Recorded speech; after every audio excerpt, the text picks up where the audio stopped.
हरियाणा चुनाव में बाजी पलटने वाला योगी आदित्यनाथ का बयान, बटेंगे तो कटेंगे, अब महाराष्ट्र की सियासत में घमासान मचा रहा है। महाराष्ट्र में चुनावी मौसम के बीच उत्तर प्रदेश के सीएम का यह नारा खूब गूंज रहा है। मुंबई की सड़कों पर इसके पोस्टर्स नजर आ रहे हैं, तो वहीं विपक्ष भी इस कदर आशंकित है कि उन्हें भी विरोध के बहाने ही सही बटेंगे तो कटेंगे का जिक्र करना ही पड़ गया।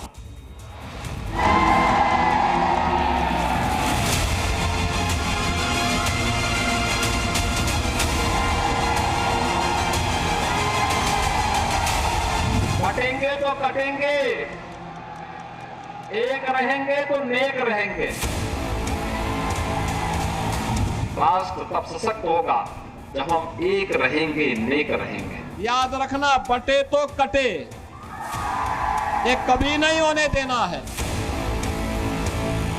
हरियाणा चुनाव में दिया योगी का नारा महाराष्ट्र चुनाव में एंट्री कर चुका है।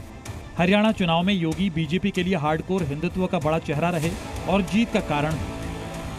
मैंने कहा था ना कि बटोगे तो कटोगे। हरियाणा में हिंदुओं को जाति में बंटने से रोकने के लिए योगी के बयान बटेंगे तो कटेंगे की चर्चा देश भर में हुई और अब महाराष्ट्र चुनाव में इसका असर नजर आ रहा है। मुंबई में कई जगहों पर बड़े बड़े होर्डिंग्स लगाए गए जिन पर योगी की तस्वीर के साथ लिखा है बटेंगे तो कटेंगे। अब इन पोस्टर्स और योगी आदित्यनाथ के नारे पर शिवसेना उद्धव गुट के संजय राउत ने तंज कसा है।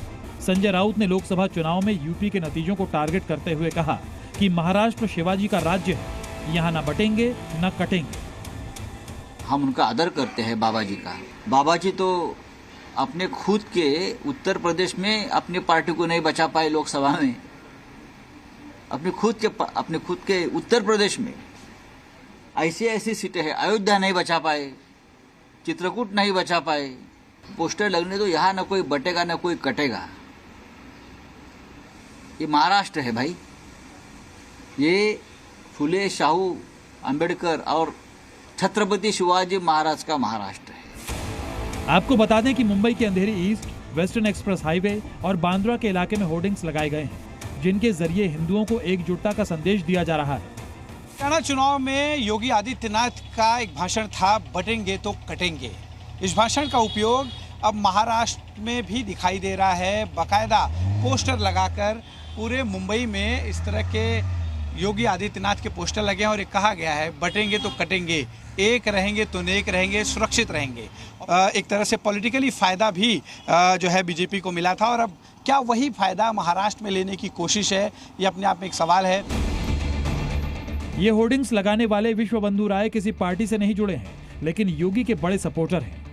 इनका आरोप है कि लोकसभा चुनाव के दौरान 14 सीटों पर वोट जिहाद हुआ था, जिसमें विशेष समुदाय ने हिंदू प्रत्याशियों को हराने के लिए सामूहिक वोटिंग की। इसलिए उन्होंने हिंदुओं को जगाने और योगी का संदेश पहुंचाने के लिए ये होर्डिंग्स लगाए हैं।